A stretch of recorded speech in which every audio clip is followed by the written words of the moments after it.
सुधांशु जी, क्या ये हकीकत है? वैसे एचवी शेषाद्री की पुस्तक मैंने भी पढ़ी है, उसमें उन्होंने कहीं भी पटेल साहब को जिम्मेदार नहीं ठहराया। मैंने भी पढ़ी है दीपक जी, ये सर्वथा गलत है, गलत है, गलत है। सुनिए, छात्र जीवन में मैंने शेषाद्री जी की पुस्तक का हिंदी अनुवाद पढ़ा।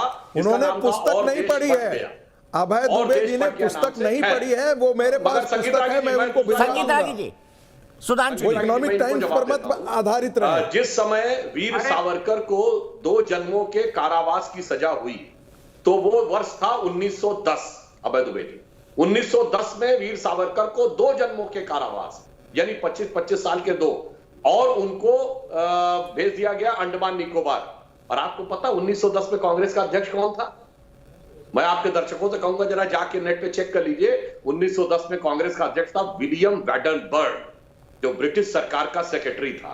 गजब है मान्यवर, मतलब ब्रिटिश सरकार के सेक्रेटरी की सदारत में उसके पैरों तले बैठे थे, और जो व्यक्ति 2 जन्मों के कारावास की सजा पाया, उसमें कह रहे हैं कि माफी मांगी थी। भाई, आपको तो माफी मांगने की जरूरत ही नहीं थी। दूसरा, शहीद अशफाक उल्ला खां और राम प्रसाद बिस्मिल को, जिस काकोरी कांड जो लखनऊ के पास खजाना ब्रिटिश सरकार का क्रांतिकारियों ने कब्जा कर लिया था, उसके में ब्रिटिश सरकार का वकील कौन था जिसकी वजह से राम प्रसाद बिस्मिल को फांसी हुई? वो थे कांग्रेस के नेता श्री जगत नारायण मुल्ला, और उनके बेटे श्री आदित्य नारायण मुल्ला बाद में जज भी बने। तो आपका जिसे कहते हैं, इनके लिए तो वो स्थिति थी। और इन्होंने बताया नेहरू जी जेल में रहे, जलवाए जलाल से रहे, 4 किताबें लिख दी जेल में रहते हुए, और बेचारे सावरकर जी कोलू के बैल की तरह पीने रहे। इनके लिए मुझे एक पंक्ति याद आती है दीपक जी, कि नौरंगिए सियासते दौरा तो देखिए, नौरंगिए सियासते दौरा तो देखिए, कि मंजिल मिली उन्हीं को जो शरीके सफर न थे। जिन्होंने सफर में शिरकत ही नहीं की, वो मंजिल पाके अपने साथ हो गए। अब मैं आज के विषय पे आता हूं। अभय जी, जब आपका टर्न आएगा आप बिल्कुल बोल लीजिएगा। देखिए, आज का विषय क्या है कि प्राचीन काल के महापुरुषों को आज महाराजा सुहेल देव, इनका उल्लेख क्यों नहीं आता है? इस दिल्ली में कुतुब मीनार बनी हुई है, जो मैं मानता हूं उस पर ही डाउट है कि कुतुबुद्दीन ऐबक जहां से आया था वहां ऐसी कोई मीनार का, इसकी कोई अढ़ाई का भी नहीं है। और मगर महाराजा सुहेलदेव के नाम पे नहीं है। लुटियन जोन में मानसिंह रोड है, महाराणा प्रताप रोड आपको लुटियन जोन में, मुझे थोड़ा याद नहीं आ रहा, कहीं याद आ जाएगा तो बता दीजिएगा। और इतना ही नहीं, ठीक कुतुब मीनार के सामने मेहरौली का लौह स्तंभ, प्राचीन भारत की टेक्नोलॉजिकल सुपीरियरिटी का स्तंभ 2300 साल से बगैर जंग लिए खड़ा है। आज तक अमेरिका के पास भी ऐसी टेक्नोलॉजी नहीं कि लोहे का कोई चीज बने और जंग न लगे ओपन में। अगर वो दिल्ली का प्रतीक नहीं है, कुतुब मीनार प्रतीक है। इसलिए मैं सिर्फ एक वाक्य कोट करता हूं।